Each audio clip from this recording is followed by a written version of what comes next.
In this first episode of the CBR600RR project, we started with a deep investigation into some coolant hose issues. Now I'm back, and this time we're building the front brake calipers.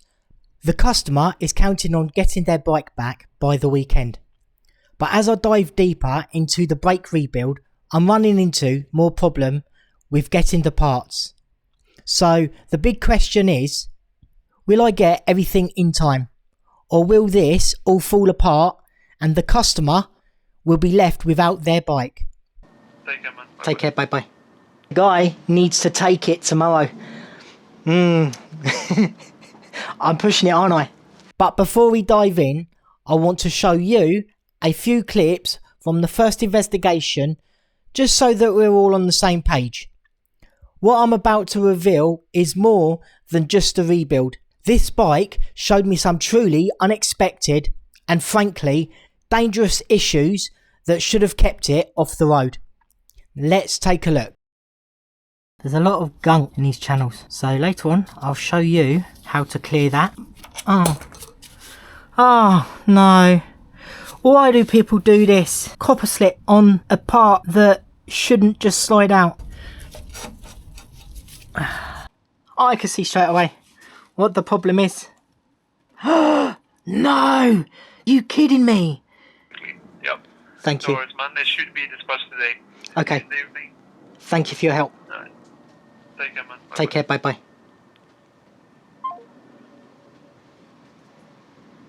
I love Wemoto. They can get it to me for tomorrow, so that's good. And the guy needs to take it tomorrow. I'm pushing it, aren't I? Will I get it on the road to him? Keep watching and find out. Oh man, I should have checked it sooner.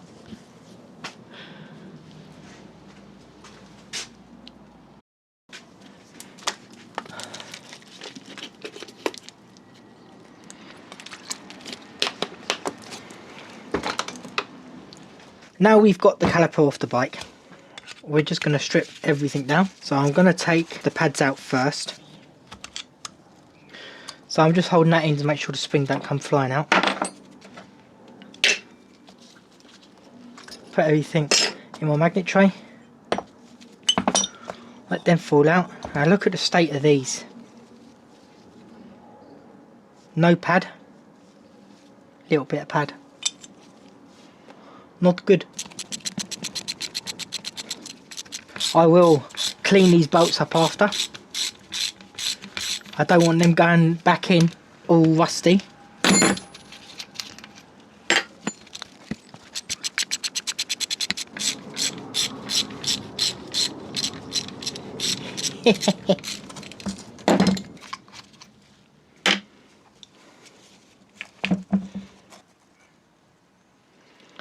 We no longer need that O-ring. I've got a new one, comes with a kit. Now since I can see that the seals are bulging, what I want to do is to try and get them out first, if I can.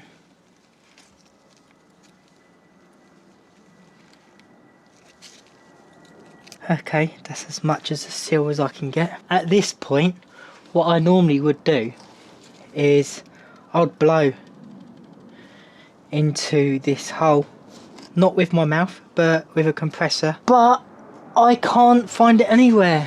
I don't know if it failed and I threw it away thinking, oh, I'll buy another one, but I haven't bought another one and it's not in its normal place, so I can't do that. So I'm gonna have to do it a little bit of a weird way.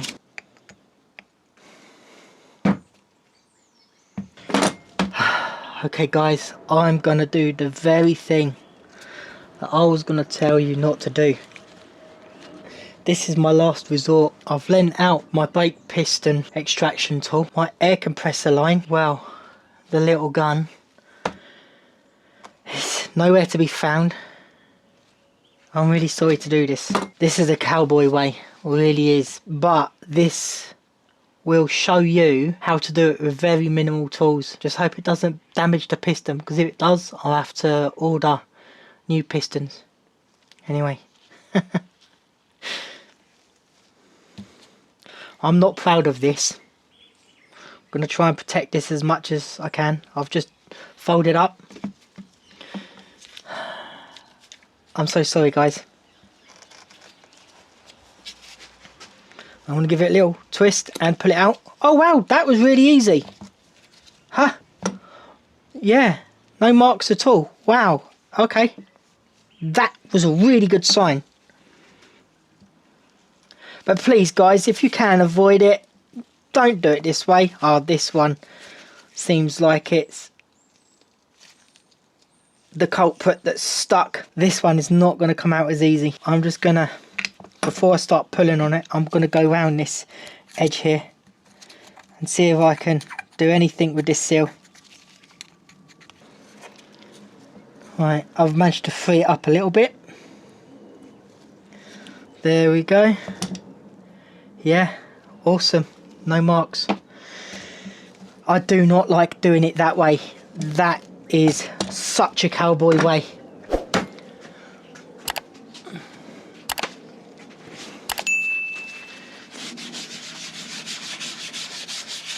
For you DIYers out there, which way would you have done this? Yeah, that's coming out nice and easy. So I'll put that to that side. You've got the big one, little one. You do have two sizes here. Look at that. Oh mate, that's disgusting. Can you see just in here? Look there. Can you see that's jellified? What is that? That's not good for the braking system, is it? Oh, there's a load of mush in there and muck. Yeah, good job these are getting cleaned out. I'm going to quickly pop these seals out.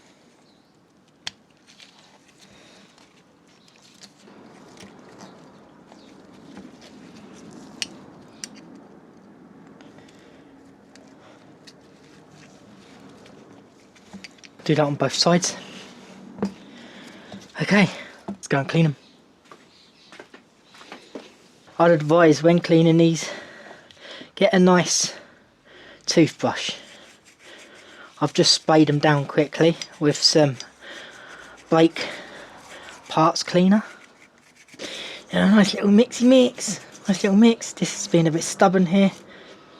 I might have to get something a little bit more aggressive on that. I have a feeling that's where the brake dust has melted itself, because I can see little red bits in there, which is from the paint of the pad. Another quick note I might add, that make sure these holes here, well, I've got to cover up this hole here, but make sure you get into them and you spray into them to get all that crap out. I'm just about to quickly go and clean the pistons, but I just wanted to quickly show you guys also what I do. You get a cloth and you try and get that cloth, clean the inside of those grooves as well. There's a lot of corrosion in those seals, you need to get it out first. There we are. It is all clean now. All I have to do is wait for tomorrow for the parts to arrive. Anyway, for you, that'll be in a second. What do I say? Moto unfortunately didn't pull through yesterday. They rang me up in the morning and turned around and said, "We're very, very sorry, but your order didn't get through in time, so it won't be here today." It's like, fuck. So you guys, I said to him, "You guys are my last resort, you know, I need them here." So rather than it being Friday, it is now Saturday, and the parts have arrived for the brakes. Oh, so disappointing, because it was supposed to be finished Friday. But today's another day. The bad thing about it was, all the recordings that I done of this brake, no audio, all bad. So what I had to do was get the other caliper and redo it all again for you. I was going to show you the easy caliper of pulling that apart, but no. Anyway, so I'm trying to edit this and make the time frames as good as possible to try and make it flow better. Anyway, let's get on to actually rebuilding these now. Right, we need to get everything out of here. Don't forget the seal paste either, this is important. This grease, very important. I'm going to show you everything that we need just for the one caliper, and I'll do the other caliper quickly off camera because it does take a little bit of time filming. So what we have here is we have the dust seal and the main seal and the small piston followed by a large piston, main seal, dust seal. We have 2 washers for the banjo bolts, which is for the main hole there. We have the little O-ring seal there that pops onto there. Oh, and obviously you've got the bleed nipple and the bleed nipple bleed nipple cover. Cut a corner here, so I'm going to put some of this on the back here. So now I've applied it to the back, what I'm going to quickly do is I'm going to put it inside. So now with the big one, apply it to the back.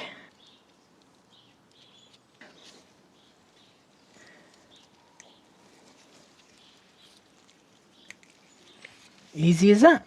And then in a second what I'll do is I'll go and just clean around there. For the top one I will actually put a little bit on here and go around the inside of the channel. And the reason I put this in here is because it acts sort of like an anti-corrosion. Now I'm going to show you from a different angle. And when I say small one I mean the actual dust seal. Right, there we are. Clean it up a little bit in there. And now what I'm going to do is I'm going to put a little bit around the bottom of the pistons here. This just helps it slide in. And what I'm going to do is I'm going to clean the bottom because I don't want that going into the brake fluid. Now just ever so gently I'm going to turn it, give it a little bit of a wiggle at the same time.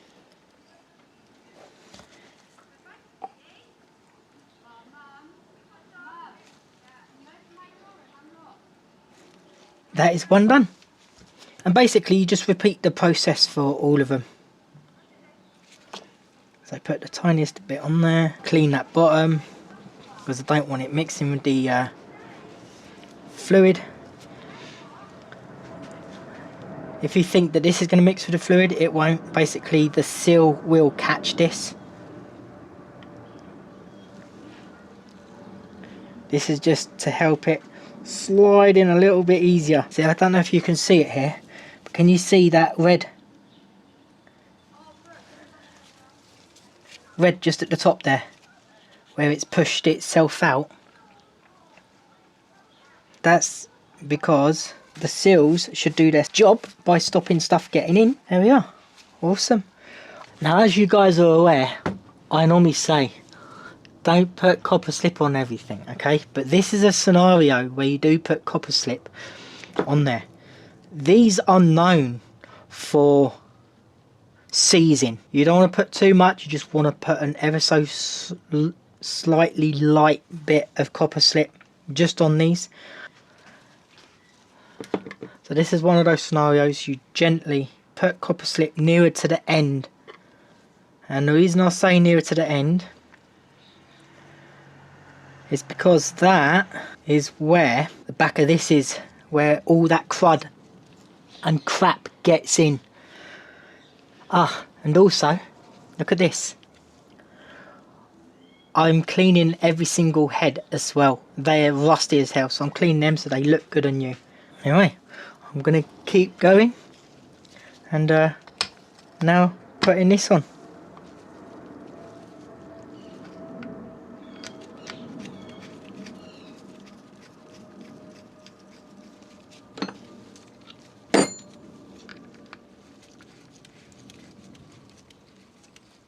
I want to show you this quickly, guys. As you can see, these are shiny bolts. No, they're not new. I'm getting my drill, okay, ever so gently very gently. You want to just tighten that up. You don't want to damage the threads. Normally, if you want to go tighter, you put tape around it, but not for this. I need to get this job done.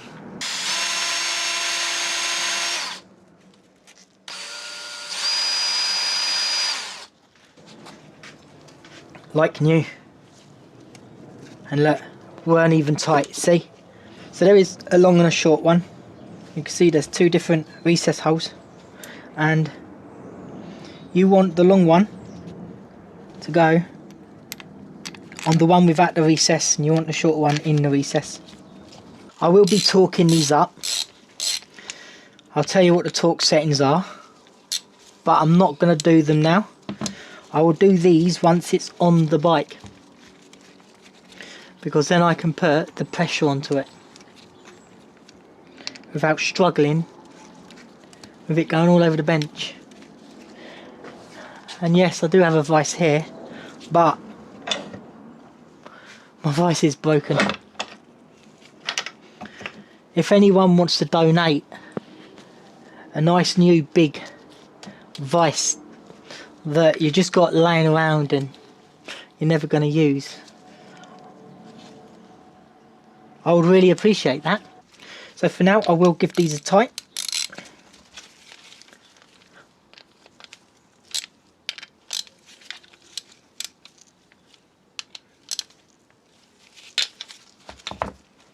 Okay, now we just need to attend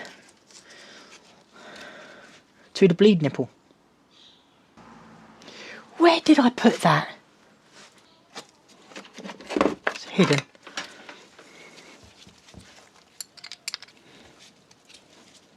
Now this bleed nipple, because you do want to be opening and closing this, and these corrode quite easily, you want to put some copper slip on there, but literally not a lot.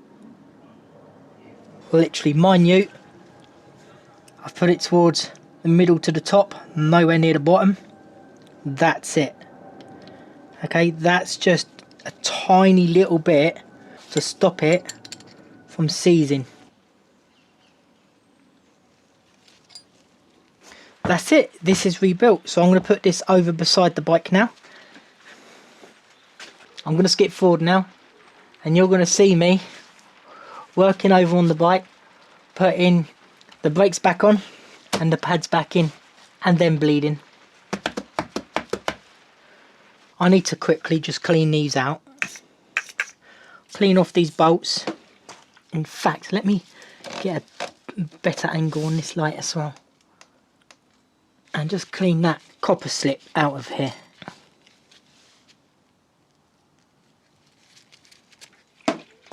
I'm not going to bother putting the pads in just now. I don't need to, not until I come to actually bleeding the system.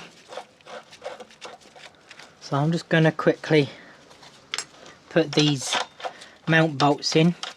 These are 45 Newton meters. Good guess. Okay. Do these up until I get the click at 45.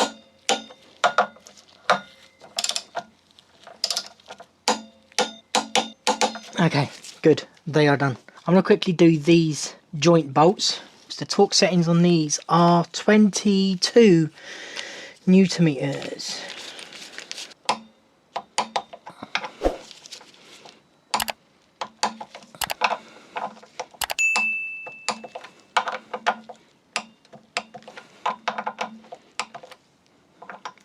Just make sure.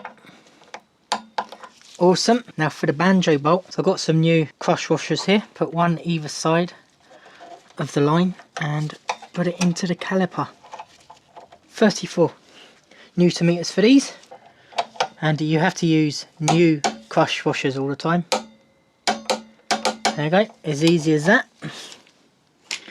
I'm going to now put in the new brake pads. So because I know that these pads are going to be in and out, they're going to be abused and used, there's no point in putting copper slip on this. You would generally put some copper slip on the side here. That would be about it. but I don't like putting them on there because if the copper slip that you put on the back melts, it's gonna touch this first, so there is no point. You might get a little bit of a rattle, you might get a little bit of ding ding ding ding, but that is just a good caliper. I am going to quickly clean these up and put some copper slip on these, and I am going to put the tiniest bit of copper slip on here. Just going to spread that around there, wipe my hands off. On this bit here, just put a little bit of copper slip in the middle, not too much. That's it. So on here you will see that there's a little up arrow, so that will go towards the up on the top. I'm putting my fingers just behind where the pads are, and I am going to push this down. Just hand tighten it for now. Quickly clean this side as well. So as you can see here, I've just pushed the back down to allow this to go through. And now I'm going to quickly torque these up, and the torque settings of these are 15 Newton meters. 15 Newton meters.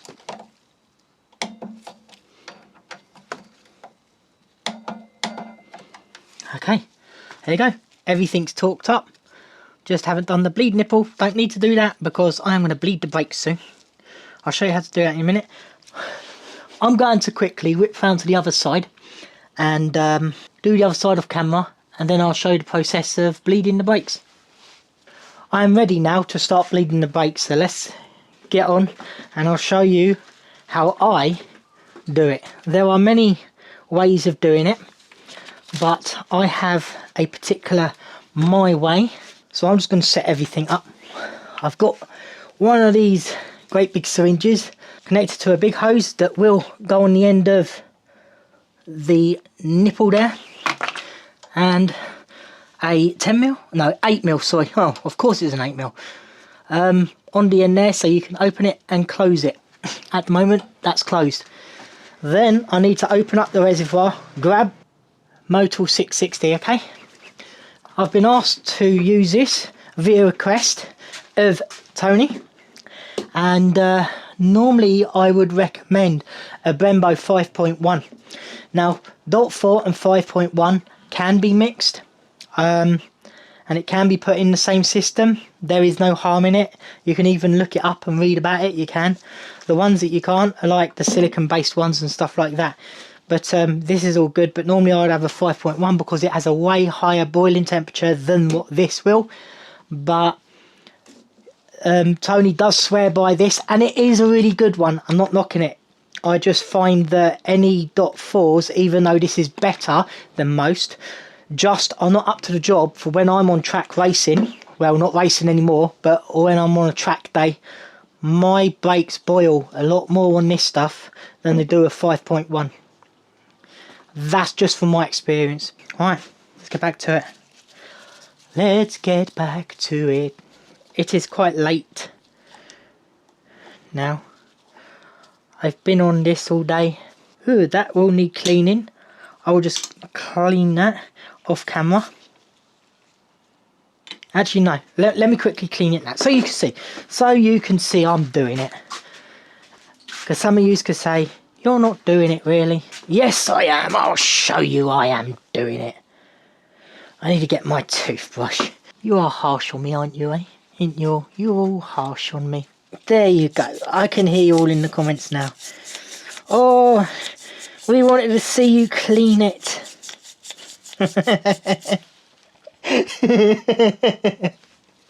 Oh dear. Woo.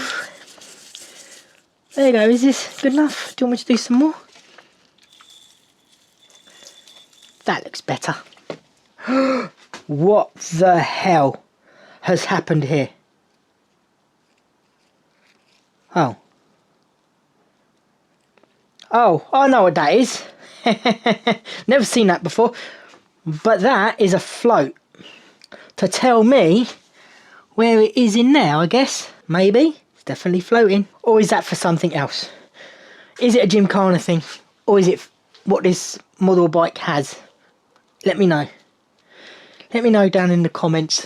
What is that little white floaty thing? Is there some gunk in there? No. Yes, so this is it here. This little thing. There is gunk at the bottom of there. I need to get rid of that. I need to clean my hands quickly. So my way is, you put this on, fill up with some fluid, and you want to put pressure as you open the valve. So I'm going to open the valve, I'm going to put pressure on. I'm going to watch this as I put pressure on. Wait until all the bubbles stop. There you go. Yep. And I can feel here it's resisting me back. So that is now done. As easy as that. See, that was really easy, eh guys? Fill this up. And I want to do it the normal way. So what I'm going to do is I'm going to pull on the lever. Okay, and as I pull on the lever and hold it, I am then going to undo it and do it back up. Let go, squeeze it a couple of times, pull it, release it, tighten it back up a couple of times, hold it in, release it. Now eventually when you start seeing fluid come through and bubbles and that harden up, then you know you've got pressure, and you then go to the other side. I'll try and show you the best I can on the other side. Don't forget to keep checking your brake fluid and topping the level up.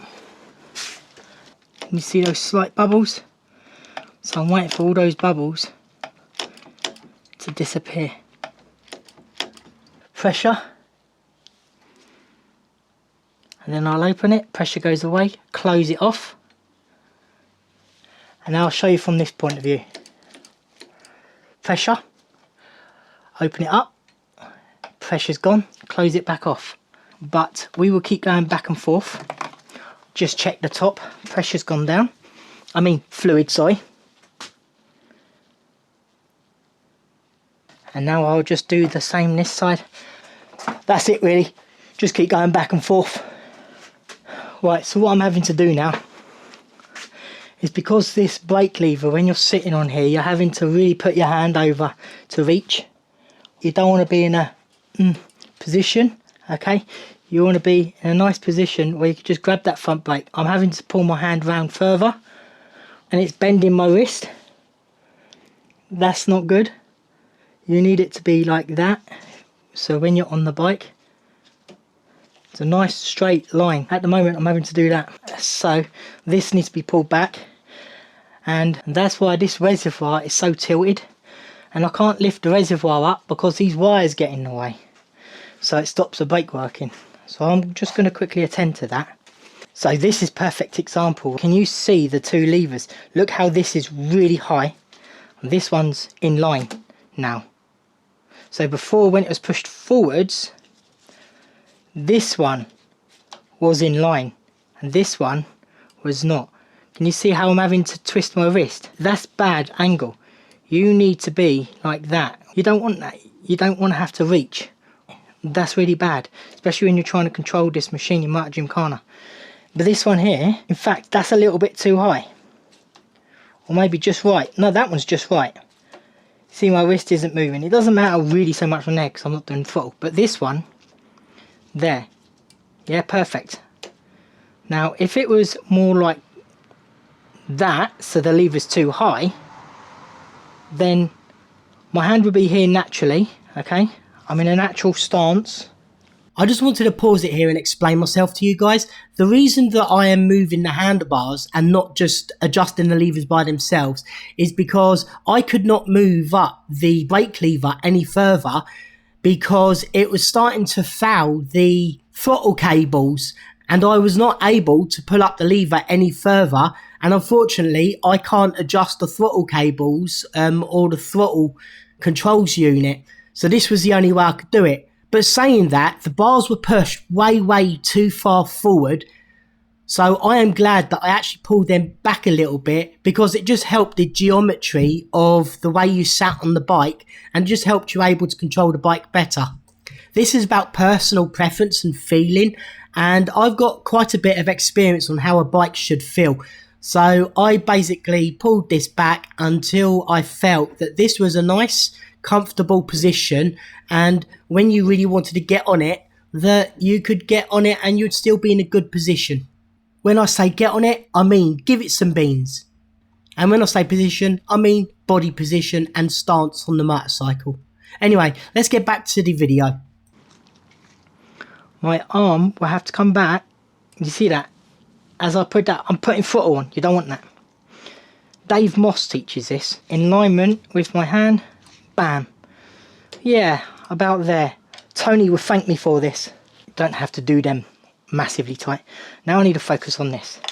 Now that I've got that perfect, you see that? I'm not like this trying to grab it. I'm not now reaching over to grab it. I'm here. Bam. There's going to be a tiny bit of movement obviously, but that's sort of more like a sideways movement. And now look, this is all correct alignment. Now I need to move this one down because now I'm having to pull my arm. I don't know where I put the spanner. I found my spanner. I left it on down there.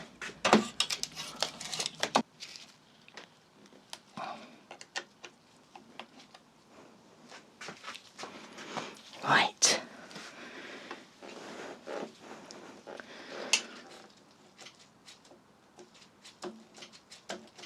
Much better.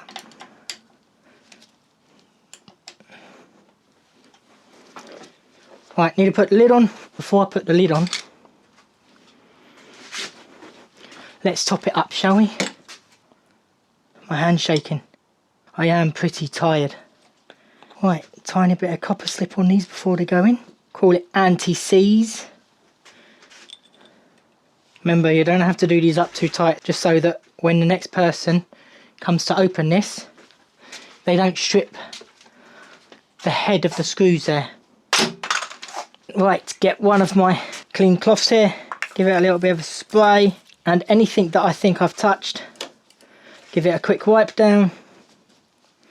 Now there's one more thing I want to do. At this point it's 8 o'clock at night. I've just done a full shift at work, but I've had to try and get this bike finished because the client, he wants to pick the bike up tonight. And it's literally like 10 minutes to deadline. Will I get this finished in time for him? So that one more thing I want to do, if I get a drill. So this might seem odd to some people, but trust me, this is covered, and this is thick molten brake pad, brake dust from where they've been binding. So I'm going to do both sides. What you do is you find a drill piece that is the exact size of that hole there. That's the exact size. I will just go around the whole thing, and I'm going to start at the bottom of this pad here so I don't lose track, because I will need to move the bike backwards and do it.